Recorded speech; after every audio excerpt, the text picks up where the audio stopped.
Gioachino Antonio Rossini was an Italian composer who wrote 39 operas as well as sacred music, chamber music, songs, and some instrumental and piano pieces.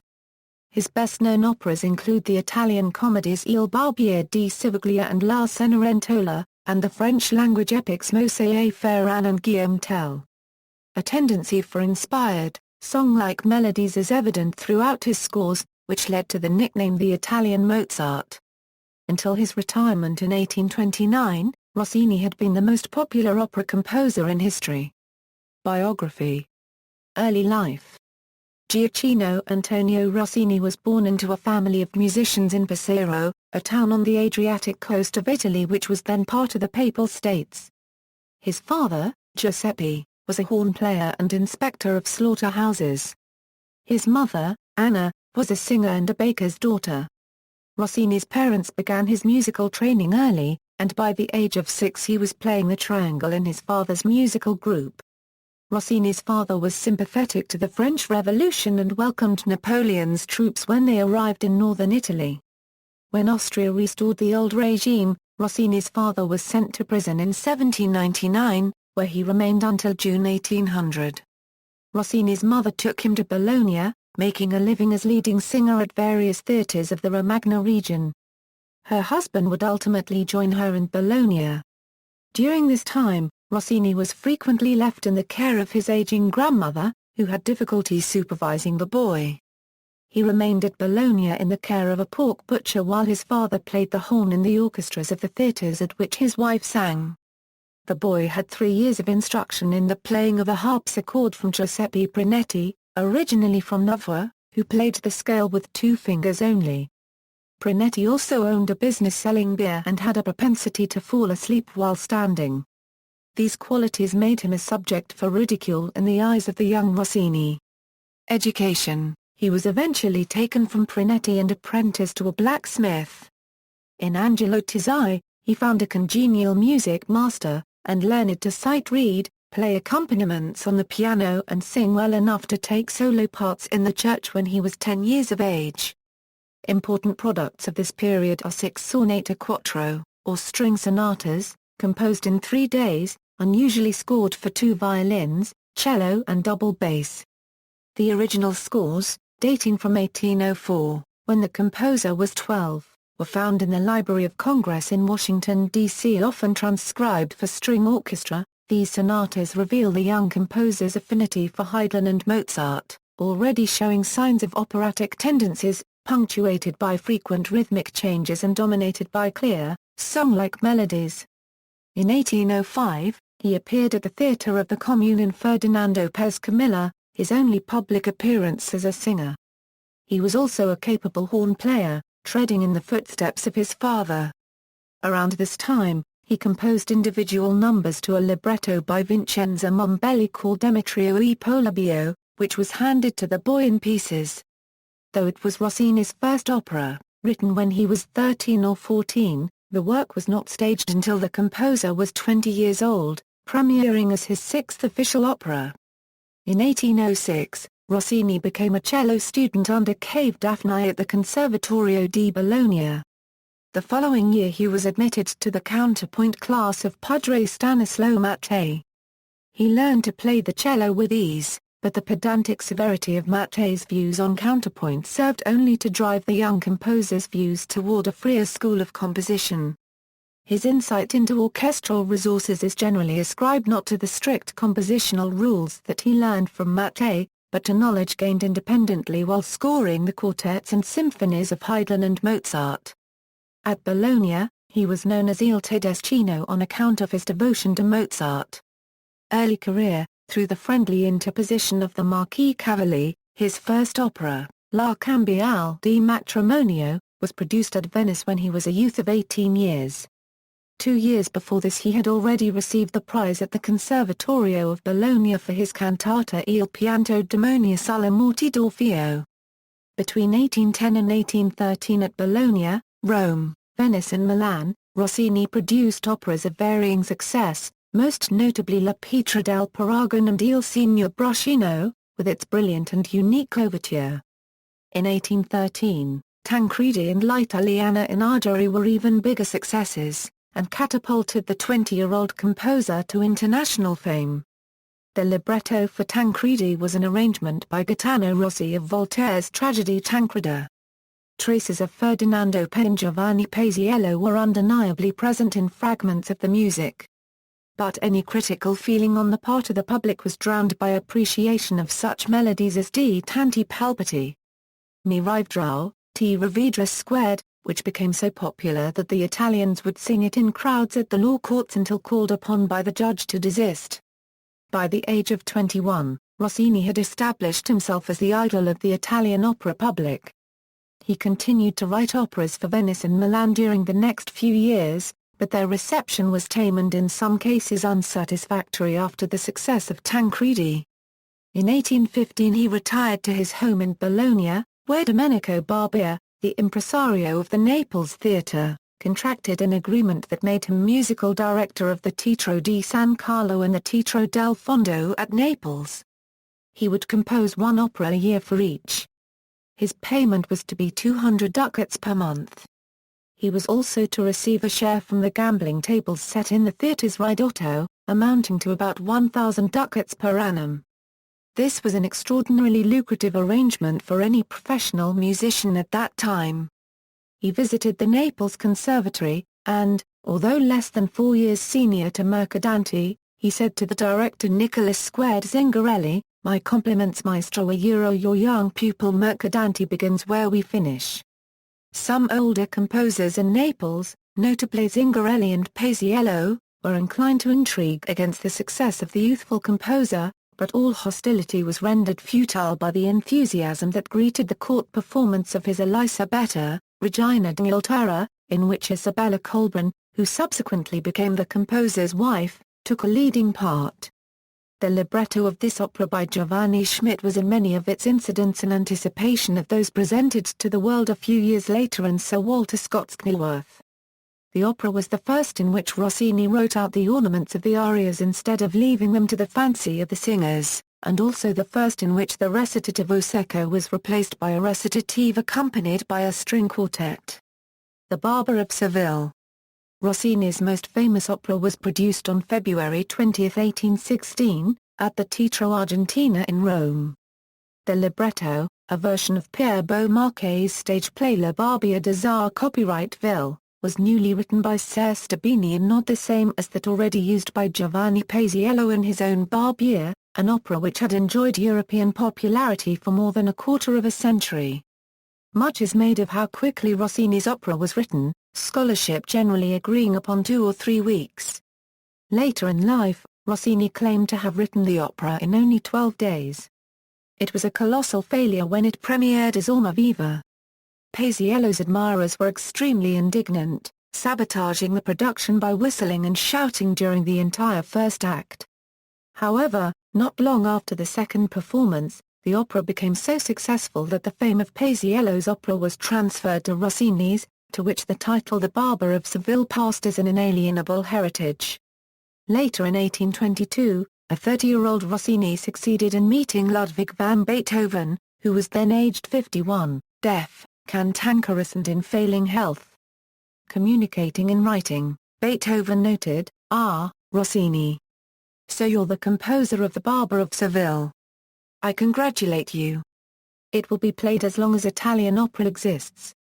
Never try to write anything else but opera buffa. Any other style would do violence to your nature." Marriage and mid-career. Between 1815 and 1823 Rossini produced 20 operas. Of these, Otello formed the climax to his reform of serious opera, and offers a suggestive contrast with the treatment of the same subject at a similar point of artistic development by the composer Giuseppe Verdi. In Rossini's time, the tragic ending was so distasteful to the public of Rome that it was necessary to invent a happy conclusion to Otello. Conditions of stage production in 1817 are illustrated by Rossini's acceptance of the subject of Cinderella for a libretto only on the condition that the supernatural element should be omitted. The opera La Cenerentola was as successful as Barbiere. The absence of a similar precaution in construction of his Messa in Egitto led to disaster in the scene depicting the passage of the Israelites through the Red Sea, when the defects in stage contrivance always raised a laugh, so that the composer was at length compelled to introduce the chorus d'altro stellato soglio to divert attention from the dividing waves. In 1822, 4 years after the production of this work, Rossini married the renowned opera singer Isabella Colbran.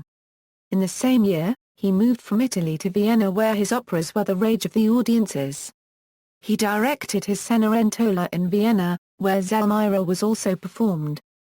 After this he returned to Bologna, but an invitation from Metternich to the Congress of Verona to assist in the general re-establishment of harmony was too tempting to refuse, and he arrived at the Congress in time for its opening on October 20, 1822. Here he made friends with Chateaubriand and Dorothea Lieven. In 1823, at the suggestion of the manager of the King's Theatre, London, he came to Britain, being much farted on his way through Paris. He was given a generous welcome, which included an introduction to King George IV and the receipt of £7,000 after a residence of 5 months. The next year, he became musical director of the Centre des Italiens in Paris at a salary of £800 per annum. Rossini's popularity in Paris was so great that Charles X gave him a contract to write 5 new operas a year, and at the expiration of the contract, he was to receive a generous pension for life. End of career. During his Paris years, between 1824 and 1829, Rossini created the comic operas Le Comte and Guillaume Tell. The production of the latter in 1829 brought his career as a writer of opera to a close. He was 38 years old and had already composed 38 operas. Guillaume Tell was a political epic adapted from Schiller's play Wilhelm Tell about the 13th-century Swiss patriot who rallied his country against the Austrians. The libretto was by Permilchen Jury and Hippolyte Biss, but their version was revised by Armand Marrast. The music is remarkable for its freedom from the conventions discovered and utilized by Rossini in his earlier works, and marks a transitional stage in the history of opera, the overtures serving as a model for romantic overtures throughout the 19th century. Though an excellent opera, it is rarely heard uncut today, as the original score runs more than 4 hours in performance. The overture is one of the most famous and frequently recorded works in the classical repertoire. In 1829 he returned to Bologna. His mother had died in 1827, and he was anxious to be with his father. Arrangements for his subsequent return to Paris on a new agreement were temporarily upset by the abdication of Charles X in the July Revolution of 1830. Rossini, who had been considering the subject of Faust for a new opera, did return, however, to Paris in November of that year.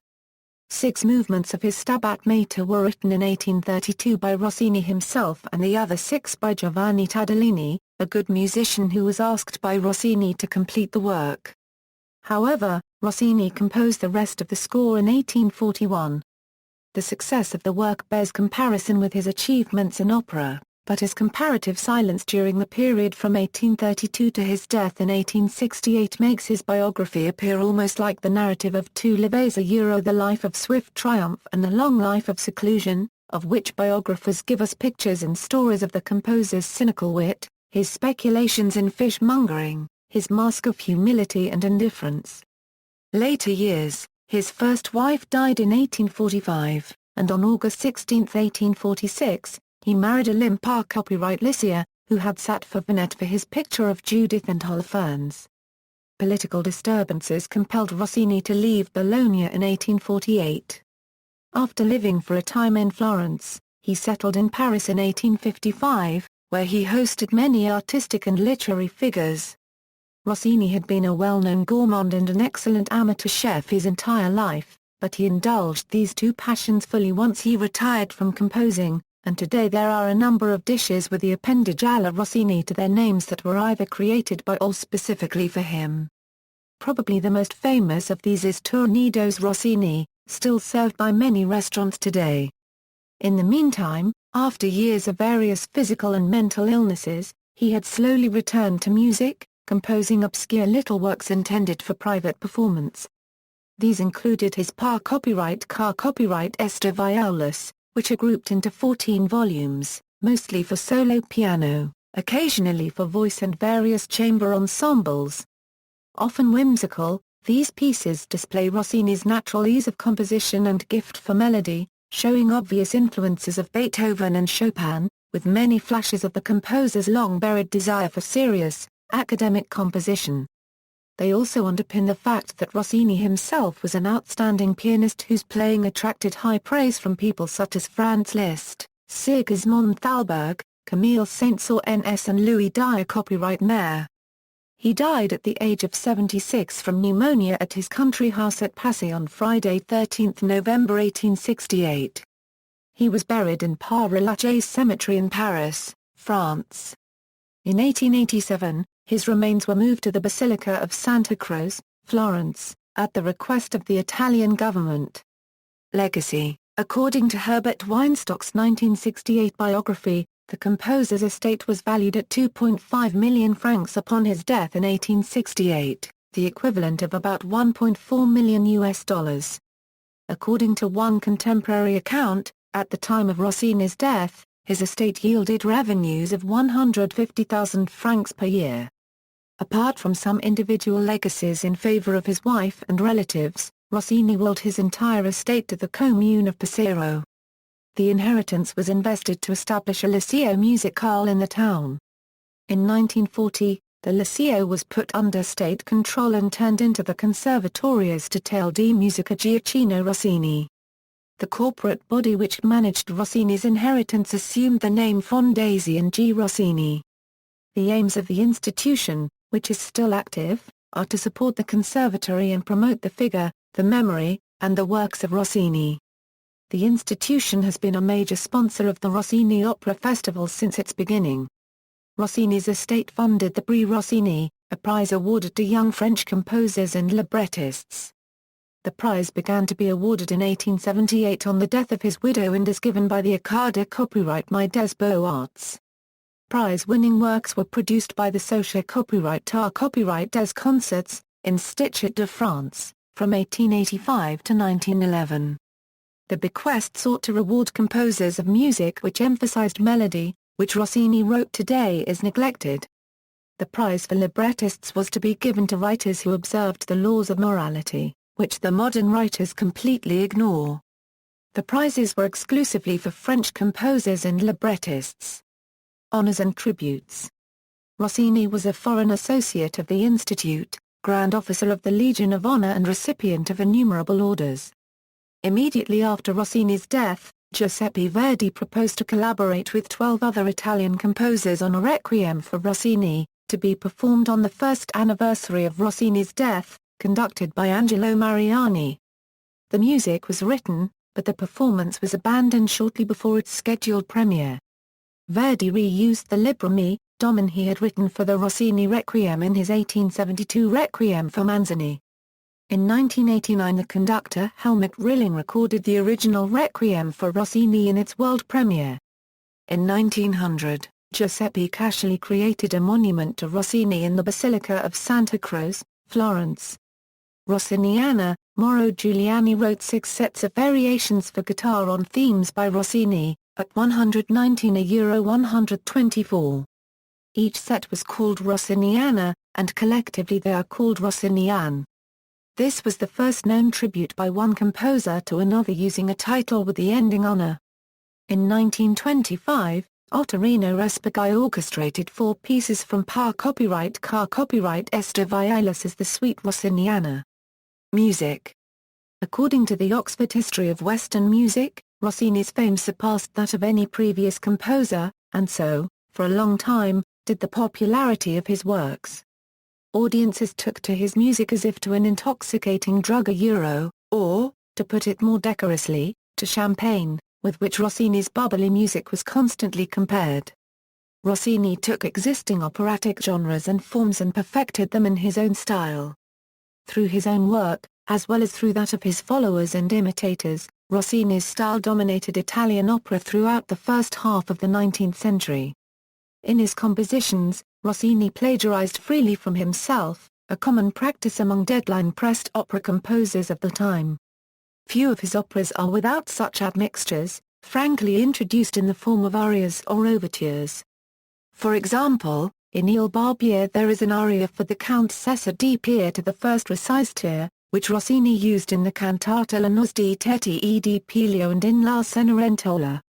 Moreover, four of his best-known overtures share operas apart from those with which they are most famously associated. A characteristic mannerism in Rossini's orchestral scoring is a long, steady building of sound over an ostinato figure, creating tempests in teapots by beginning in a whisper and rising to a flashing, glittering storm, which earned him the nickname of Signor Crescendo. A few of Rossini's operas remain popular throughout his lifetime and continuously since his death. Others were resurrected from semi-obscurity in the last half of the 20th century, during the so-called Rossini Renaissance. Rossini himself correctly predicted that his Barber of Seville would continue to find favor with posterity, telling a friend, "One thing I believe I can assure you, that of my works, the second act of Gioachino Tell, the third act of Otello, and all of Il Barbiere di Siviglia will certainly endure." Works. References, Notes. Cited sources, Cecchi, Eugenio. Verdi, Il Genio e la Opera. Florence, G. Barbiere, 4, Michel, Les Aventures Militaires, Little Copyright Rayas et autres de Permission de Jouer, Editions Siviglia, France, March 2009, ISBN 978-2-84049-556-7, Fisher, Burton D., The Barber of Seville. Grand Rapids, Opera Journeys. ISBN 1-903041-96-5 ISBN 1-903041-96-5 Holloman, D. Kern, The Société et des Concerts du Conservatoire, 1828–1967.